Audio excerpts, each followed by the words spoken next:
दोस्तों दनोइस पर आप सभी लोगों का एक बार फिर से स्वागत है। देश और दुनिया की 10 बड़ी और काम की खबरें लेकर आपके सामने हाजिर है। लेकिन सबसे पहले जान लेते हैं हेडलाइंस को। महंगी प्याज पर लगाम लगाने के लिए सरकार ने उठाया ये कदम। बाजार में बिकेगी अब इस प्रकार से प्याज। अगली खबर, बिहार चुनाव में पीएम मोदी की बिजली पर बड़ी घोषणा, प्रचार के दौरान कही ये बात। अगली खबर, इस प्रदेश के सभी डिग्री कॉलेज खोलने के आदेश, 17 नवंबर से खुल जाएंगी इस राज्य की सारी यूनिवर्सिटी। पूरी जानकारी आगे विस्तार से बताएंगे। अगली खबर, रेल यात्रियों के लिए एसबीआई ने लॉन्च किया ये खास कार्ड। इस कार्ड से क्या क्या मिलने वाली है सुविधाएं, आगे विस्तार से बताएंगे। अगली खबर, सभी लोगों को मिलेंगे 5-5 हजार रुपए। केंद्र सरकार अब लेकर आ रही है ये योजना, जिससे आपको मिलने वाला है सीधा फायदा। अगली खबर, कोरोना वायरस पर सामने आई ये चौंकाने वाली रिपोर्ट, 20 सालों तक रहेगा कोरोना का असर। अगली खबर, बीजेपी के कोरोना वैक्सीन फ्री की घोषणा पर शिवसेना का पलटवार। अगली खबर, दिल्ली के पॉल्यूशन का स्तर गिरा, सरकार है परेशान, इन चीजों पर लगाई रोक। इसी के साथ जानेंगे अगले 24 घंटे में कैसा होगा मौसम का मिजाज। दोस्तों इन सभी काम की खबरों की A to Z जानकारी आपको इस वीडियो में मिलने वाली है।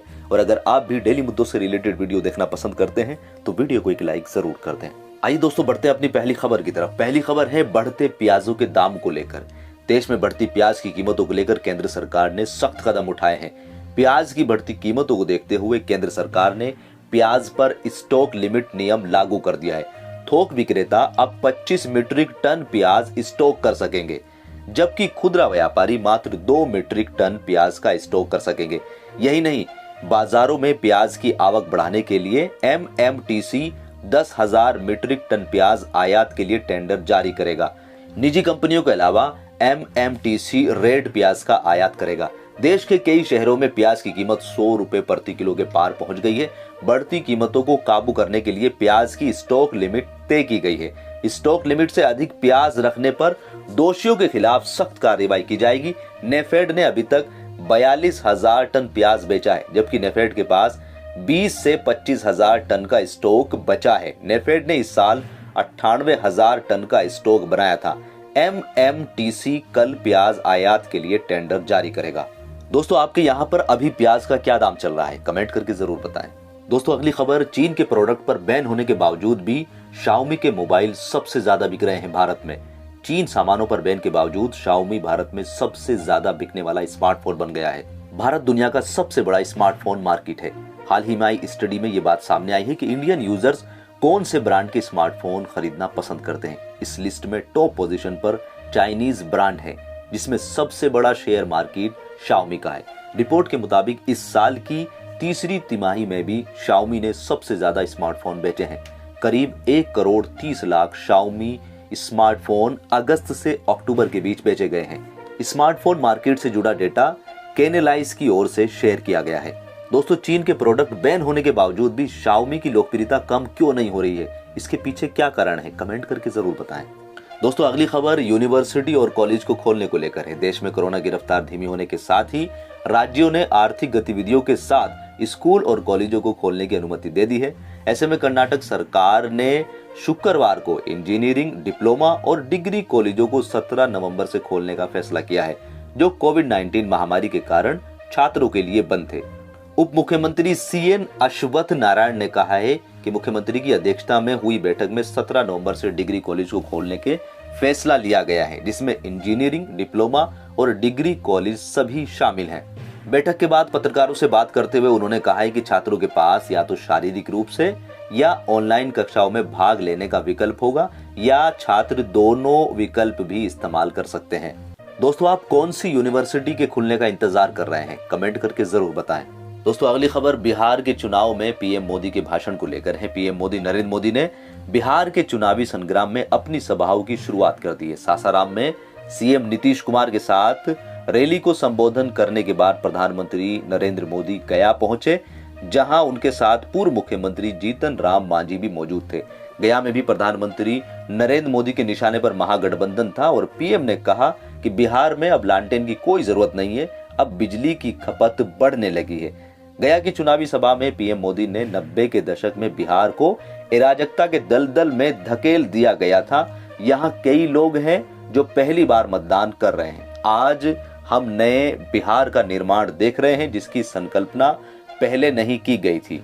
उस समय लोग कार नहीं खरीदते थे ताकि उस राजनीतिक दल के कार्यकर्ताओं की कमाई का पता न चल सके। आज के बिहार में लालटेन की कोई आवश्यकता नहीं है, लालटेन अब समाप्त हो चुका है। दोस्तों, आपके अनुसार बिहार में इस बार किसकी सरकार बन सकती है? क्या मोदी जी अपना जलवा बिहार में दिखा पाएंगे? कमेंट करके जरूर बताएं। दोस्तों, अगली खबर केंद्र सरकार के द्वारा दिए जाने वाले 5,000 रुपए की स्कीम को लेकर है। प्रधानमंत्री किसान सम्मान निधि योजना के तहत मोदी सरकार किसानों को सालाना 3 बार किस्तों में 6,000 रुपए देती है। सरकार का मकसद है कि किसानों की आय 2022 तक बढ़ाकर दुगनी कर दिए जाए, ताकि सरकार की इस योजना के तहत किसानों को यह पैसा सीधा उनके बैंक खाते में दिया जाए। इस योजना के तहत किसान साल भर में 3 किस्तों में 6,000 रुपए दिए जाते हैं। हर किस्त में 2,000 रुपए दिए जाते हैं। सरकार अब किसानों को 6,000 रुपए के अलावा अलग से 5,000 रुपए देने का भी प्लान कर रही है। ये पैसा किसानों को खाद खरीदने के लिए दिया जाएगा। वर्तमान में सरकार बड़ी बड़ी फर्टिलाइजर कंपनियों को सब्सिडी देती है, लेकिन अब सरकार की योजना खाद सब्सिडी को कंपनी को देने के बजाय किसानों के सीधे बैंक खाते में देने की है। आयोग ने अपनी सिफारिश में कहा है कि किसानों को रबी और खरीफ फसलों के लिए 2 बार किस्तों में 5,000 रुपए का भुगतान सीधे उनके बैंक खाते में किया जाना चाहिए। यानी पहली किस्त खरीफ की फसल के समय और दूसरी किस्त रबी की शुरुआत में दी जाएगी। दोस्तों, केंद्र सरकार की इस स्कीम के बारे में आपके क्या विचार हैं? कमेंट करके जरूर बताएं। दोस्तों, अगली खबर कोरोना वैक्सीन को लेकर है। अगर आप सोच रहे हैं कि कोरोना का असर इस धरती से कुछ महीनों में ही खत्म हो जाएगा, तो आपको अपनी सोच बदलनी पड़ सकती है। दुनिया की सबसे बड़ी टीका निर्माता कंपनी सीरम इंस्टीट्यूट के CEO अदर पूनावाला का कहना है कि दुनिया में अगले 20 सालों तक कोरोना का संक्रमण होता रहेगा और तब तक कोविड-19 के टीके की जरूरत रहेगी। उन्होंने कहा है कि इतिहास में ऐसा कभी नहीं देखा गया कि किसी टीके की जरूरत एक ही बार में खत्म हो गई हो। उन्होंने कहा कि फ्लू, निमोनिया, चेचक और पोलियो का टीका कितने सालों से चला आ रहा है, इसमें से कोई भी बंद नहीं हुआ।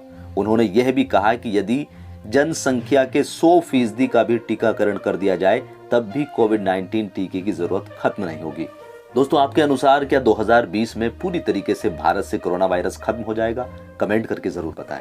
दोस्तों, अगली खबर बिहार चुनाव में बीजेपी की घोषणा पत्र में वोट के नाम पर कोरोना वैक्सीन को मुफ्त डिस्ट्रीब्यूट कराने को लेकर है। बिहार में मुफ्त में कोरोना वैक्सीन उपलब्ध कराने की बीजेपी की घोषणा पर शिवसेना नेता संजय रावत ने कहा है कि जब हम बच्चे थे तब एक घोषणा थी, तुम मुझे खून दो मैं तुम्हें आजादी दूंगा। लेकिन अब एक नई घोषणा में देख रहा हूं, तुम मुझे वोट दो, हम तुम्हें वैक्सीन देंगे। बीजेपी के गुरुवार को घोषणा पत्र में मुफ्त वैक्सीन के वादे का बिहार की हर राजनीतिक पार्टी ने आलोचना की है और यह मामला चुनाव आयोग तक पहुंच गया है। संजय रावत ने कहा है कि पहले जाति और धर्म के नाम पर बांटते थे, अब वैक्सीन के नाम पर बांट रहे हैं। इससे पहले केंद्रीय मंत्री रविशंकर प्रसाद ने कहा था कि कोरोना के इस महाकाल में स्वास्थ्य सेवा महत्वपूर्ण प्राथमिकता बननी चाहिए। बिहार में हमारी सरकार बनेगी तो कोरोना वैक्सीन जब बन जाएगी तो बिहार सरकार केंद्र सरकार के साथ सहयोग कर बिहार के कोरोना पीड़ित लोगों को वैक्सीन मुफ्त उपलब्ध कराएगी। दोस्तों, बीजेपी सरकार के द्वारा बिहार में इस तरह के बयान पर आपके क्या विचार हैं? कमेंट करके जरूर बताएं। दोस्तों, अगली खबर दिल्ली में बढ़ते वायु प्रदूषण को लेकर। सर्दियां जैसे जैसे करीब आ रही है, दिल्ली NCR की आबोहवा दिन पे दिन बिगड़ती जा रही है। आज दिल्ली NCR जहरीली धुंध की चादर में लिपटा हुआ है। आज तो कई इलाकों में धुंध इतनी ज्यादा थी कि पास की चीजें भी नजर नहीं आ रही थी। वहीं वायु गुणवत्ता सूचकांक की बात करें तो दिल्ली के कई इलाकों में यह सुबह सुबह 400 के पार और अधिकतर इलाकों में 300 के पार दर्ज किया गया।